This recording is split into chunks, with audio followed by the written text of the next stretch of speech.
Hello, moi c'est Samantha, je suis web designer et fondatrice d'Aspen Creative Studio.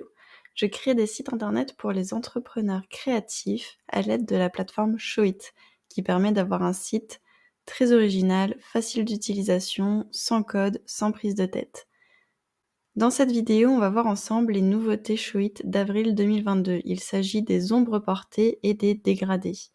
Je vais te montrer en live comment utiliser ces nouvelles fonctionnalités, sur quoi on peut les appliquer et aussi quelles sont leurs limites.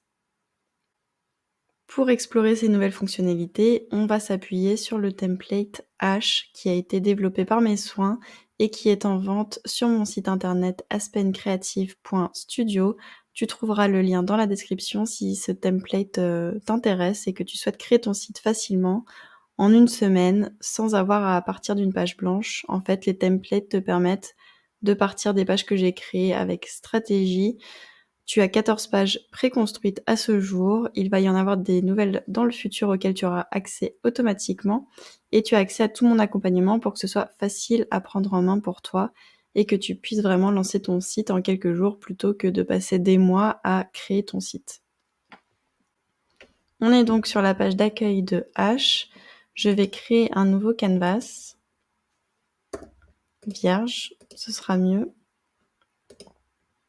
Voilà, tout en bas de la page. Je vais l'agrandir un peu pour qu'on ait plus de place. Sur la version mobile également.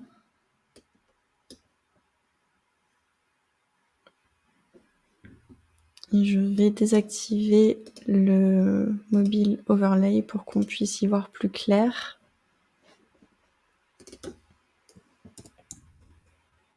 Voilà, donc on a un canvas mobile et un canvas PC.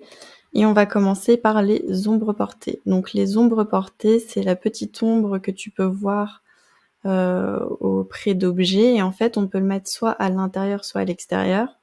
Donc ça peut donner un effet de superposition, ça peut te donner un effet pour faire ressortir plus ton texte ou ton image. C'est des choses vraiment qui sont intéressantes et en fonction de la couleur que tu choisis, ça peut aussi être une sorte de lueur plutôt qu'une ombre si tu pars sur une couleur claire. Donc on va voir ça ensemble. Je vais mettre un petit fond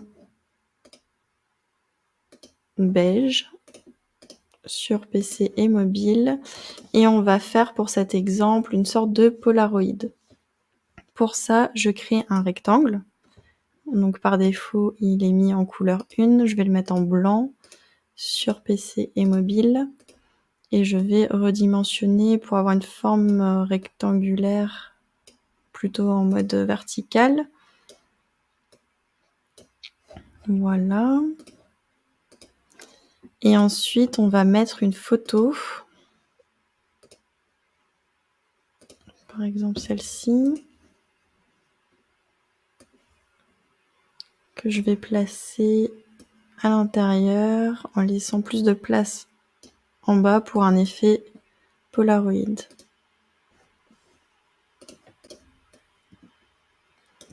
Comme ceci, et sur la version mobile, pareil.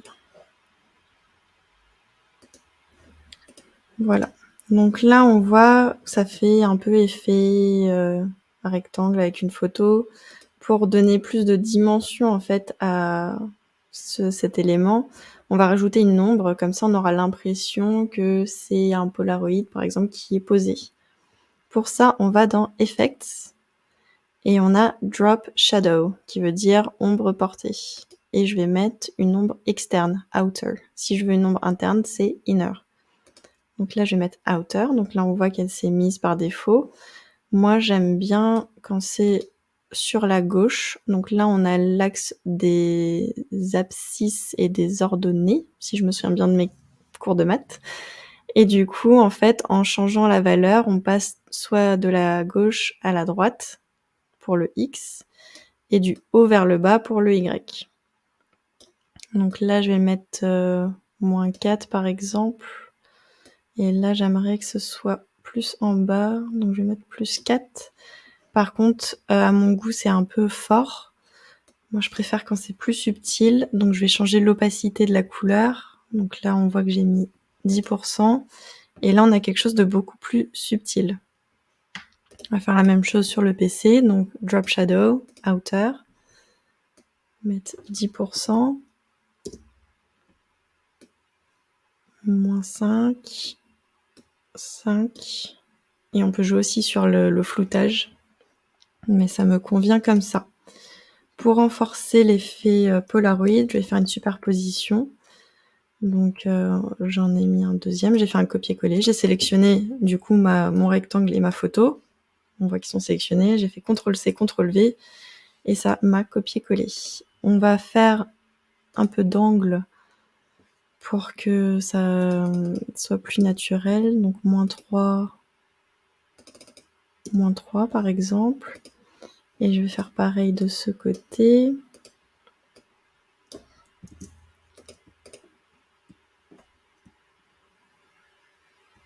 Donc là j'ai mes deux. On va faire -3, -3. Voilà, et je vais changer la photo de fond pour mettre quelque chose de plus décoratif, voilà. Par exemple, voilà, je les superpose, donc celle de derrière on la voit moins, mais c'est plus décoratif. Et ici, je vais décaler aussi. Voilà, pour un petit effet Polaroid. Peut-être agrandir un peu les deux là sur la version mobile pour que ça fasse mieux. Voilà.